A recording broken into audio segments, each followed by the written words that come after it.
and welcome to our series of podcasts exploring standards. My name is Donna and I am standing in for our lovely Jess today. And in this episode, we've been joined by ISO 9000 and 14001 consultant, Danny Lee. How are you, Danny? Yeah, I'm good, thank you. How are you, Donna?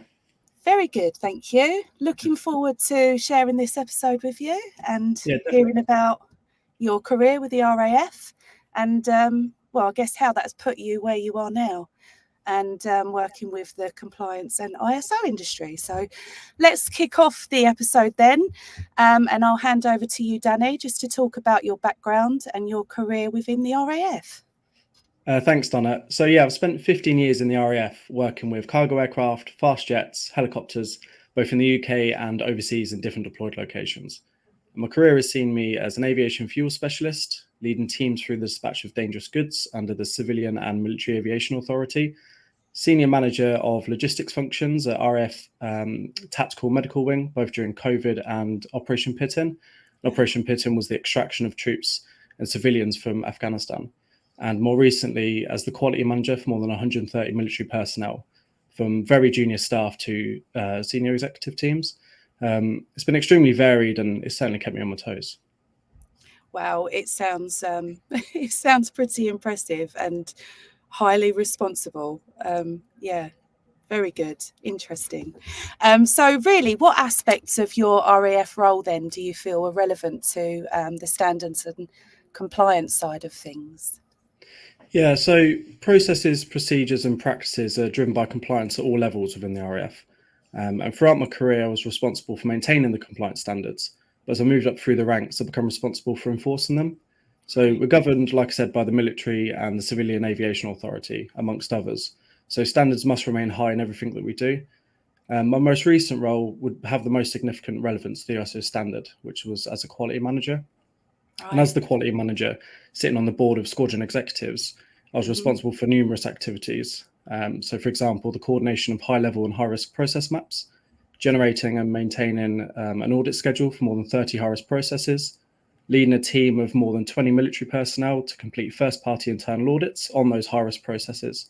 And that was across 5 different departments. So petroleum storage, supply chain management, warehousing and storage, transportation and fleet management, and asset accounting. I was also responsible for the effective evaluation of the root cause analysis, so specifically for the corrective and preventative actions, which ultimately leads to ensuring continuous improvement at all levels.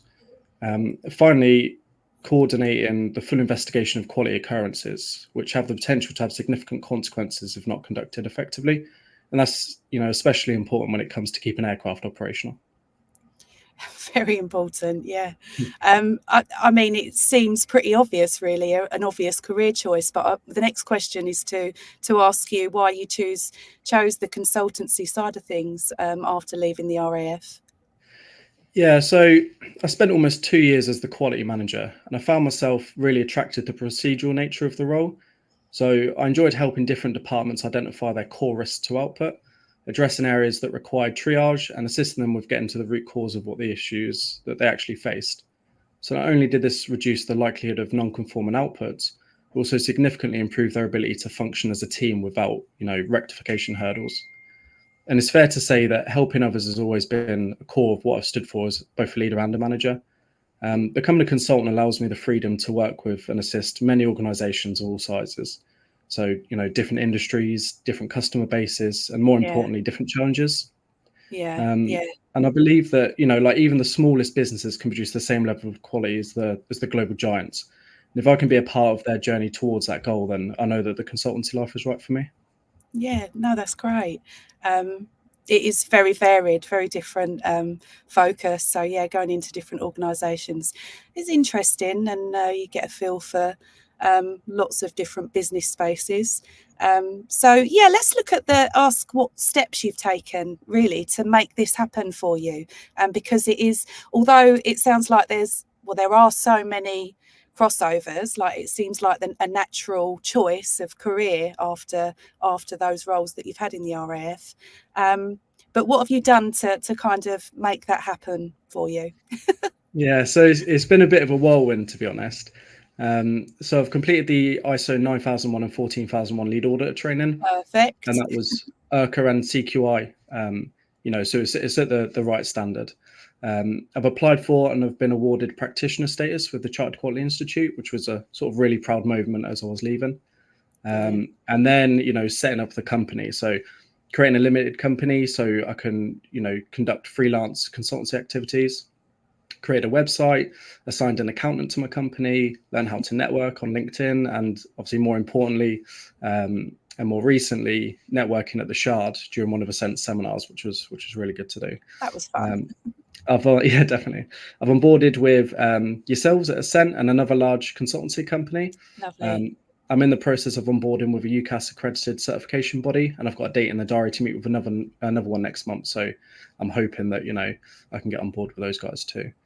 I've also been extremely fortunate to have been conducting shadowing days with you guys at the Ascent team. It's really cemented that the quality management work that I've conducted in the RAF is definitely transferable into the ISO standards world. Yeah. So it's been really good to do.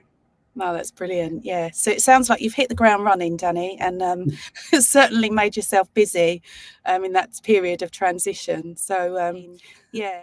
Yeah, like I said, it was initially very daunting. The military creates this sort of safe bubble for you to operate in, away from the day-to-day concerns of sort of the civilian world. So Yeah. leaving the military after 15 years feels as Wow. strange to me as someone that's probably entering the military for the first time now. But like I said, it's been made far simpler with you guys at Ascent. So the full team, specifically yourself and Kathy, have been extremely helpful, kind, and knowledgeable. And more importantly, you've been willing to help me translate a lot of my military jargon into language that's recognisable in the ISO standards world, and that's been really important. There's still a lot of challenges ahead, which is part and parcel of running your own business, of course.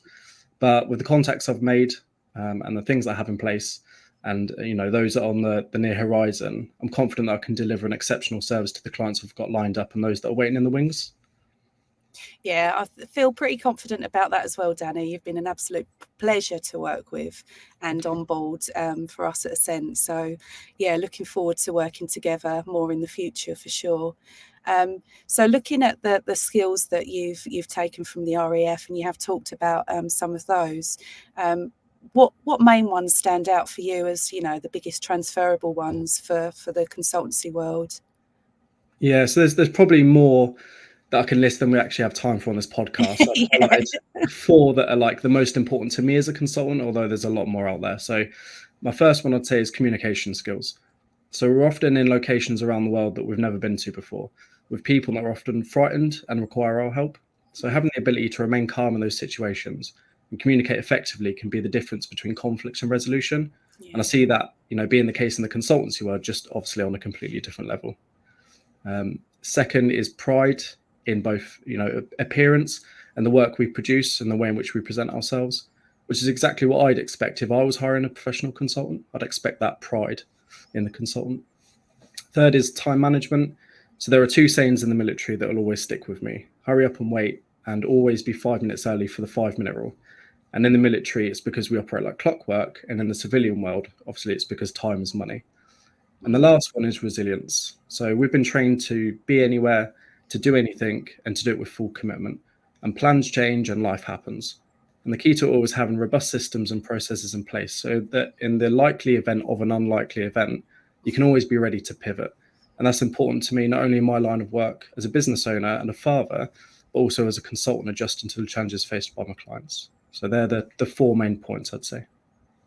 Yeah, fantastic. Your ability to adjust to any given situation and kind of look at it with a pair of fresh eyes is great. And yeah, just for the record, you were about 20 minutes early, so you were waiting in the wings for this recording early and ready to go. So that was that point proven. You'll never leave me. No, I'm sure it really does. I mean, it's so interesting. 15 years is a pretty good stint there. And yeah, it's really impressive actually how the skills that you pick up and the things that you're dealing with, just how useful they are to make a good working, good, strong, committed consultant. So I think you're going to do absolutely brilliantly. So really good to talk to you today, Danny. I thank you for your time and sharing with us today. Really insightful and interesting, like I said. And also, I'm sure it would help others that are leaving perhaps the forces and considering a new career path. Really interesting to hear about your journey up until this point.